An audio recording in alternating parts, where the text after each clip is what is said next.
Welcome. I'm Steve Adubato. It is my pleasure to introduce for the first time, joining us, Lauren Meehan, Director of Newark Arts Education Roundtable, which is... Yes. No, I'm asking. Yes, I'm curious. which is, no, that's a great question. So we are a collective impact initiative, which is basically a fancy way of saying when you have a really big problem, you need a lot of people to help you solve it. So What kind of problems are we talking about? So we're talking about access to arts education. In the city of Newark specifically, we're place-based, so we focus exclusively on the public schools, the charter schools, and the parochial schools within the city of Newark. What kind of barriers are we talking about for the children and young people in the city of Newark to get the kind of arts education they need? So it's a host of different challenges. One is reduced funding. That's been a really critical piece, especially in the last 10 years, post-recession. There's less spending in a lot of communities around arts education. Different teacher evaluation systems that are really test-based. So a lot of time, classroom time that would have been spent on arts education has gone to testing. And so prioritizing it and finding the resources for it have been a challenge, but our work in the last 10 years has definitely made an impact. The district has hired a really phenomenal arts lead, Margaret L., and the new administration there under Roger Leone has been really supportive of our work as well too. Yes, has been really supportive. Let me ask you, you've been playing the violin since you're 8 years old. Yes.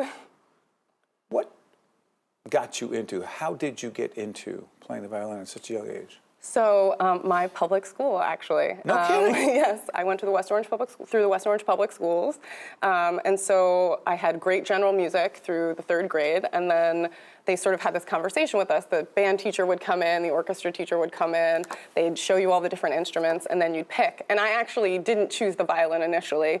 I chose the flute. But there were too many flutes in the band section. And because I have really good intonation, which is really important for a stringed instrument, my music teacher, my general music teacher, recommended that I actually take up the violin. As my parents can attest, playing a stringed instrument sounds very much like someone strangling a cat initially, till you get good at it. And so they were grateful when they finally heard Hot Cross Buns. No, it's interesting. You are going to be part of a larger forum that we're having on arts education. Mm-hmm. There are 2 initiatives. One is the Grow Up Great initiative with PNC. The other initiative that we're a part of is an initiative called Right from the Start NJ. You'll see the website up as well as we're talking. It's about infants and toddlers growing up great and becoming the best they can be. Absolutely. What does that have to do with, I mean, talk about infants and toddlers, right? Okay, so... and arts education, music education. There's actually a big push and a big initiative now through an organization called Cool Cat. Cool Cat. Yes, you can find a link to their website on ours. It's coolcatnewark.org, I believe. And their work is exclusively around this, how to help parents and preschool programs access high-quality arts education programming. It's also incentivized, so it's also a way to get parents more engaged in activities that are going on in their local community. So it might be something that the museum has run for years or the symphony has run for years, but is deepening its engagement through this incentivized program to encourage parents to bring their toddlers and preschoolers to programs. In fact, I think you're talking to Larry Tambouri later today. Yeah, Larry's School of the Arts. They're one of our partner organizations. They're one of our members. And they have a phenomenal preschool and toddler program as well. Curious about something. What do you think, what is your sense and what does the research show? That for children who are exposed to music, to arts education at a very early age, what do you think it does for them in terms of their development? So there's a lot of good data, which you can also find on our website, which is newarkartsid.org. Can we put that up, the website? Good. And you can find really good resources specifically around early childhood education. So there are 2 studies that have taken place in the last few years that show the strong social-emotional impact. So kids are more socially and emotionally intuitive when they've been exposed to creative learning at a very early age. It also tends that those students are better problem solvers. They're good critical thinkers. They're good team players. Because I interrupted. Team players as well. Yes, no, it's okay. Yeah, team players as well. And so it really helps young children, and this is all the way through the pipeline. It's not exclusive to preschoolers, but obviously the longer you have these exposures, the more impact they're going to have over your lifetime. But the focus, the drive to learn to participate in that activity, working with an ensemble, right? So you're creating the sound as a community often, especially in the preschool space, whether it's a song together or drumming or some kind of exercise that you're doing as a community. Building Definitely confidence. builds confidence. You know, we do some work now with VH1 Save the Music Foundation, who has come to Newark to invest in the music program in the public schools. And one of the things we noted from some of the initial feedback from those students is the confidence. They felt like they weren't good in school. There were things they weren't good at. And like, this is something I'm really good at. My family's really proud of me because I can do this. Did you feel that?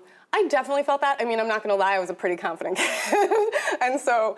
You're a confident adult as well. Thank you. Well, as a kid... Yeah, definitely as a kid. You had a sense... Yeah. Even before you were good... Even before I was playing good. the violin... Yes. You had confidence in what? In my ability just to do something and do it really, really well. You know, it's not easy. So every time you sort of reach a new milestone, like playing Hot Cross Buns, that was profound, but it was even more profound when I got to 1812 Overture. And so it's sort of, it challenges you in all of these ways. And it's kind of like, I compare it for some people to being like a marathoner. It's like you're always trying to best yourself. But your personal best. Your personal best. But then in the space of the orchestra or the band, you also have these teammates you can kind of lean on, and you're part of this community. One of my great experiences as a young person was in the New Jersey Intergenerational Orchestra, which is a multi-generational ensemble. It still exists. It's based, I think, in Berkeley Heights, founded by a music teacher many years ago, back in the 90s in Cranford, where she was teaching. And so my stand partner was like a senior citizen and became a mentor to me.